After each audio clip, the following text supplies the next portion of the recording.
My name is Morgan Adams. My student number is ADA150000316. This is assignment 1 in the nutrition module. The course is BTEC Level 3 Extended Diploma in Sport and Exercise Science. My presentation is on nutrition and digestion.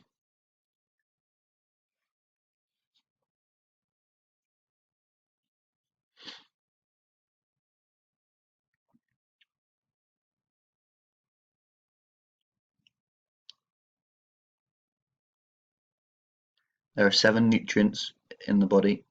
These are carbohydrates, fats, protein, vitamin, minerals, fibre and water. The first nutrient is carbohydrates.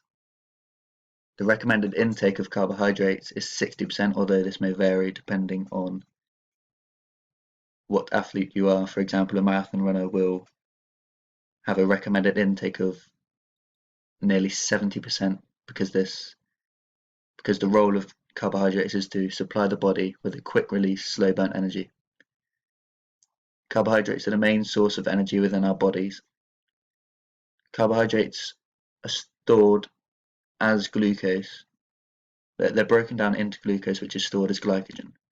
This table shows where glycogen is stored within our body. So in the muscle, there's 325 grams of carbohydrates stored as glycogen. There's 100 grams in the liver, and there's 15 to 20 grams in blood glucose.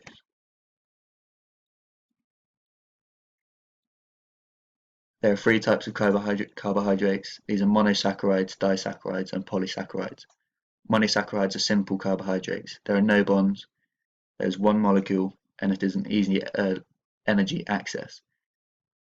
It's an easy access because it's easy to break down. There's no bonds, so it's a simple way to get energy. Disaccharides are also a simple carbohydrate. There are a few bonds and a few molecules, which gives easy energy access, although it's more difficult to access this energy as there are more bonds to break down. Polysaccharides are complex carbohydrates. There are many bonds and many molecules, making it difficult to access the energy.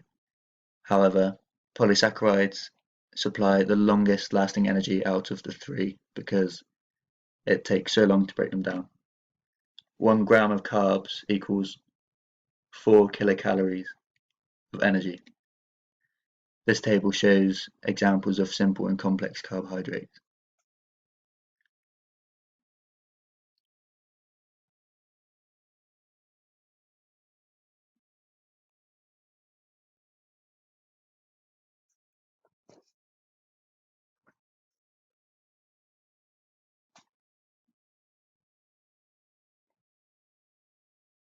Second nutrient is fats.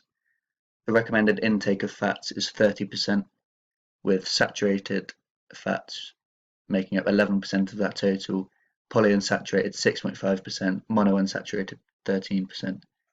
The role of fats are to protect vital organs, thermoregulation, storage of fat-soluble vitamins, which are A, D, E, and K, to provide energy, to aid with growth and repair of muscles, and to supply fatty acids. Fats provide a long-term energy, which is hard to break down.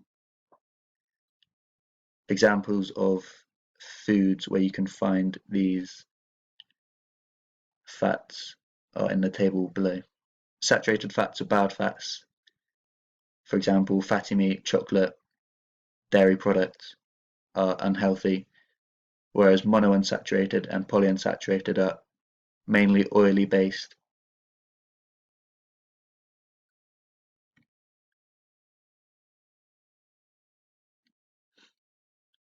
Some examples of foods which contain fats: peanuts, oily fish, and dairy products.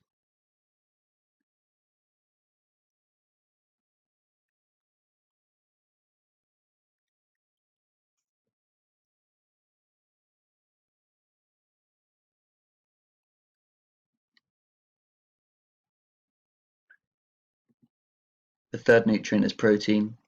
The recommended intake of protein is 15%. Their role is growth and repair of muscles. They are the secondary source of energy within our bodies behind carbohydrates.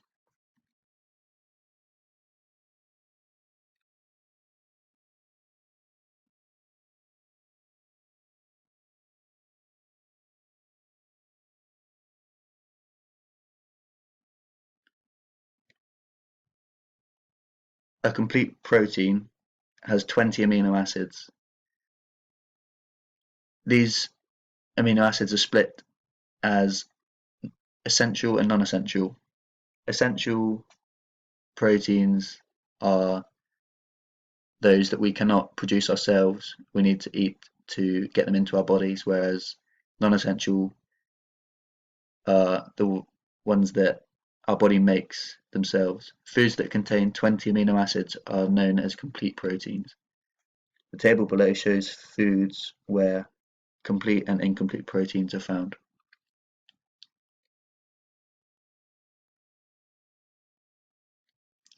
Vitamins are the fourth nutrient that we will look at. They are a micronutrient, meaning that we don't need to have as much of them as we do in our foods as macronutrients. There are two types of vitamins, which are fat soluble and water soluble.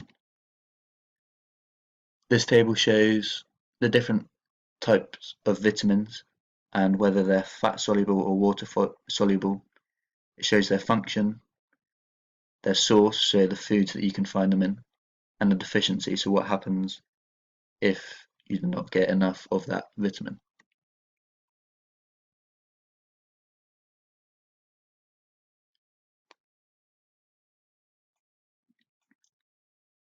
Some examples of vitamins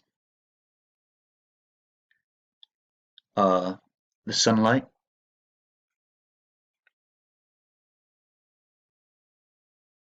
oranges, spinach, and dairy.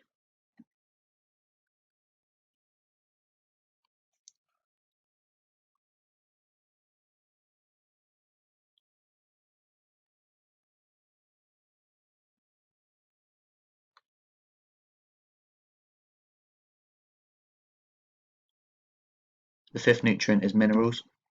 There are two types of minerals. These are macro and trace. The table below shows the types of mineral and what type of mineral they are, whether it's macro or trace. It shows their function. It shows their source, so the foods that you can eat to get your minerals, and the deficiency, so what happens when you don't get enough of those minerals.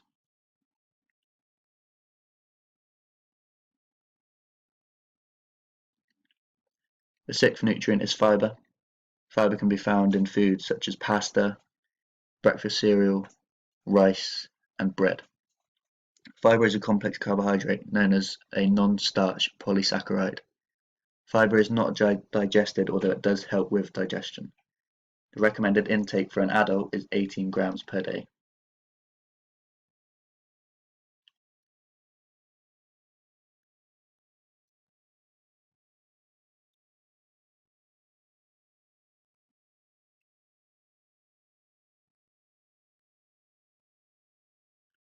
Fibre can also be found in fruits and vegetables.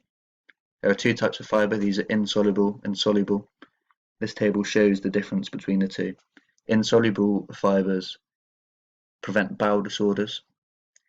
They do not dissolve in water, and they can be found in pasta, rice, and whole grain cereals. Soluble fibres can prevent the uptake of nutrients. They control blood glucose and cholesterol levels. They are dissolvable in water, and they can be found in fruits, veg, and oats.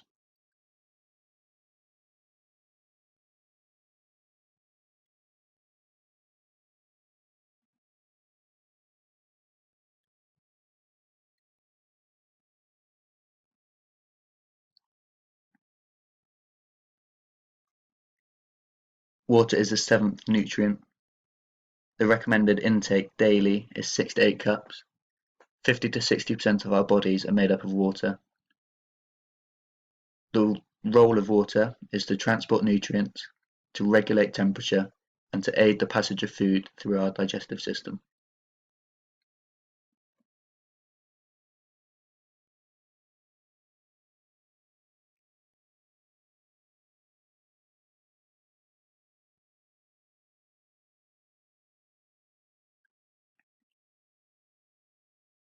This table shows where we get our water from, so from drinks, food, and as a byproduct of our metabolism.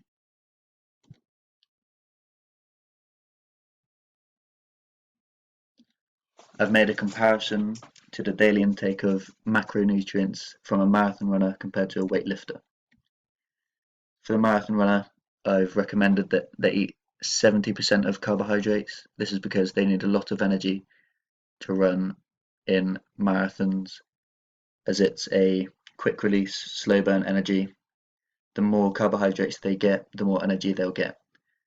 I've kept them with 50% of protein and fats purely because protein helps to rebuild muscle, which will be broken down in training, and fats to thermoregulate and to keep core body temperature sustainable. For a weightlifter, I've given them less carbohydrates, although still a large part of their diet will be carbohydrates because every athlete needs a lot of energy.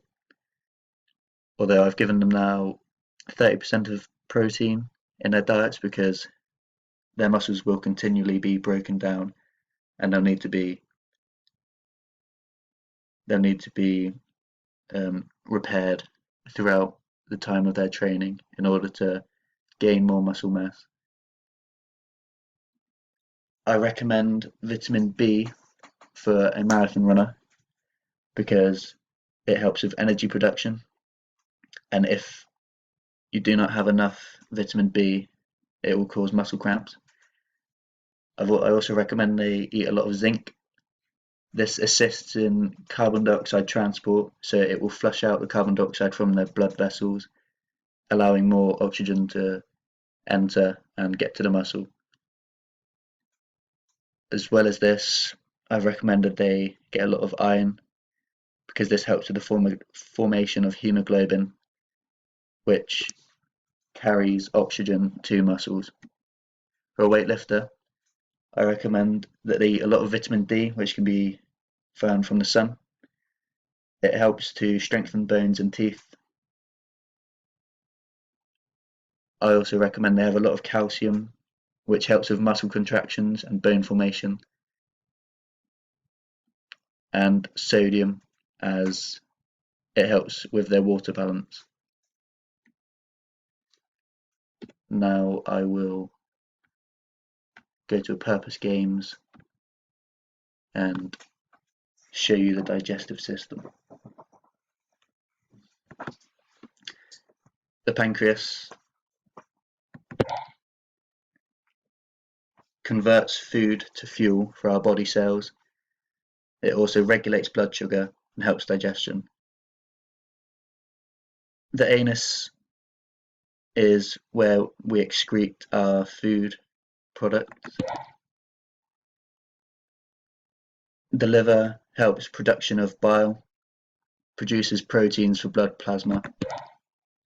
The stomach churns food and breaks it down to make it easier to digest. The small intestine is where 90% of food digestion and absorption occurs. The mouth is responsible for a mechanical way to break down our food.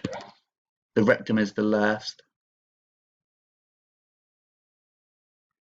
The rectum is the last straight section of the large intestine.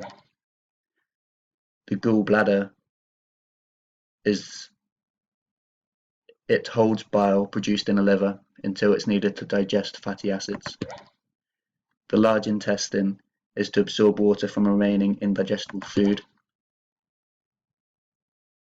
This chemically digests chyme, and this is the passage from the mouth to the stomach.